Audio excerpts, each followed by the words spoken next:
वो भी पहुंचे हुए हैं और तमाम अधिकारियों के जरिए जो है प्रधानमंत्री को डेमो दिखाया जा रहा है किस तरह से तमाम टेक्नोलॉजी जो वहाँ पर स्टॉल लगाए गए हैं प्रधानमंत्री के आगमन पर उनका भी एक एक करके प्रधानमंत्री को ब्रीफिंग कर रहे हैं जो वहाँ पर मौजूद लोग हैं। और साथ ही साथ ये देखिए, ये तस्वीरें हम आपको दिखा रहे हैं किस तरीके से हरी झंडी दिखा रहे हैं प्रधानमंत्री नरेंद्र मोदी। और ये सौगात, ये चमचमाती मेट्रो मेरठ की तस्वीर बदलने के लिए तैयार है। और जिस बात का सबको इंतज़ार था, खास करके मेरठ वासियों को तो बहुत ही बेसब्री से इंतज़ार था इस दिन का, इस पल का, एक क्षण का, वो इस वक्त आप देख रहे हैं। और प्रधानमंत्री का वॉक इन करके मुख्यमंत्री योगी आदित्यनाथ और ब्रजेश पाठक के साथ धीरे धीरे आगे बढ़ना और एक एक चीज़ों का अवलोकन कर रहे हैं प्रधानमंत्री नरेंद्र मोदी। साथ में कुछ तस्वीरें लगाई गई हैं, कुछ नई टेक्नोलॉजी के ड्रोन्स भी रखे हुए हैं, तो प्रधानमंत्री उसका अवलोकन कर रहे हैं, उसको देख रहे हैं, समझ रहे हैं। और किस तरह से ये पूरा कंट्रोल सेंटर बना हुआ है, किस तरह से पूरी मेट्रो लाइन में तमाम मेट्रो की गतिविधियों को कंट्रोल किया जाएगा। टनल किस तरीके से जब वो टनल में जाएगी मेट्रो तो किस तरीके से उसका वेंटिलेशन होगा। के लिए स्पेशल कोच की हम यहां पर बात कर रहे हैं। पानी की बोतल से लेकर मैगजीन होल्डर, पैरों को आराम देने के लिए फुट स्टैंड की व्यवस्था, ये कहीं ना कहीं आपकी यात्रा के उस अनुभव को सुगम और आरामदायक बनाते हुए नजर आएगा। बिल्कुल, ये यात्रा को आरामदायक बनाएगा, यात्रा को बेहद हम कह सकते हैं किस तरीके से सुगम बनाएगा। सबसे बड़ी बात है कि इस समय जो सबसे ज्यादा कीमती होता है वो समय होता है, हम कह सकते हैं किस तरीके से सुगम बनाएगा। सबसे बड़ी बात है कि इस समय जो सबसे ज्यादा कीमती होता है वो समय होता है। और मेरठ से दिल्ली मात्र 55 मिनट की दूरी पर, तो लोगों को इससे बेहद आराम मिलने वाला है। और अब हम कह सकते हैं कि भविष्य में इस तरीके का आपको परिवहन देखने को मिलेगा। एक नींव, आज एक मजबूत नींव रखी गई है मोदीपुरम से लेकर सरायकाले खां तक की, और इस नींव का असर बाकी भी एनसीआर के शहरों में आपको दिखा रहे हैं ये नए भारत की तस्वीर मेरठ से हम आपको दिखा रहे हैं, जहां पर प्रधानमंत्री नरेंद्र मोदी, मुख्यमंत्री योगी आदित्यनाथ और उत्तर प्रदेश के उप मुख्यमंत्री ब्रजेश पाठक पहुंचे हुए हैं।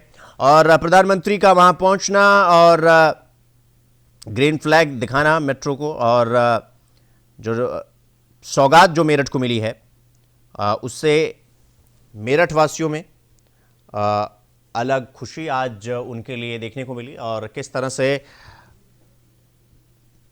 दिल्ली से मेरठ की जो अब दूरी थी वो अब कम हो गई है, नाम मात्र रह गई है। अब जितना 2 घंटे में अगर लोग यात्रा करते थे तो अब वो यात्रा 40 से 45 मिनट में हो जाएगी। और ये जो सौगात मिली है मेरठ वासियों को, इसका बहुत ही बेसब्री से इंतज़ार था मेरठ वासियों को। और आज 12,930 करोड़ रुपए की सौगात मेरठ वासियों को प्रधानमंत्री के हाथों मिली है। शिलान्यास भी हुआ, कुछ उद्घाटन हुए। और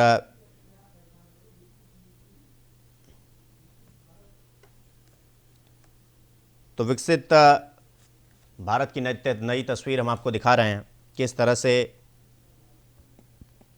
प्रधानमंत्री वहां पहुंचे हुए हैं। और जब हम विकसित भारत की बात करते हैं तो विकसित भारत में ये तस्वीरें आती हैं, ये जो आप देख रहे हैं 12,930 करोड़, लगभग आप कह सकते हैं पूरा 13,000 करोड़ का जो ये पूरा प्रोजेक्ट था, आज वो बनकर तैयार हुआ और मेरठ वासियों को इसको सौंप दिया गया। और ये तस्वीरें हम आपको दिखा रहे हैं किस तरीके से जो मेडिकल के छात्र और छात्राएं हैं उनके साथ में प्रधानमंत्री मेट्रो में यात्रा करने के दौरान उनसे बातचीत कर रहे हैं।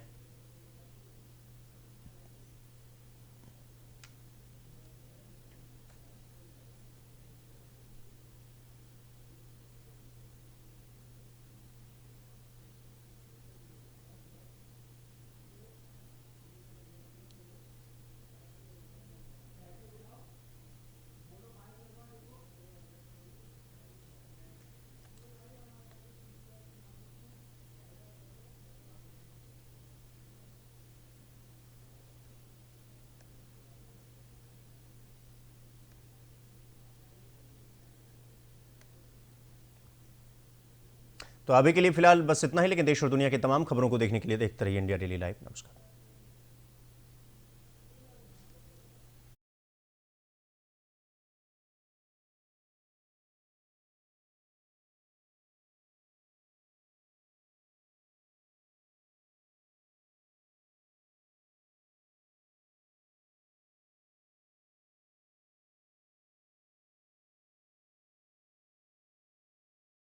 हर देश में नागरिकता पाने का तरीका अलग होता है।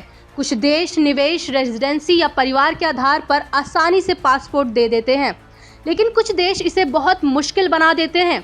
आइए जानते हैं ऐसे देशों के बारे में जहां नागरिकता पाना सबसे कठिन है। वेटिकन सिटी को दुनिया का सबसे मुश्किल देश माना जाता है। यहाँ की नागरिकता स्थायी लोगों को दी जाती है। इन लोगों में कार्डिनल, पादरी और होली सी में काम करने वाले अधिकारी शामिल हैं।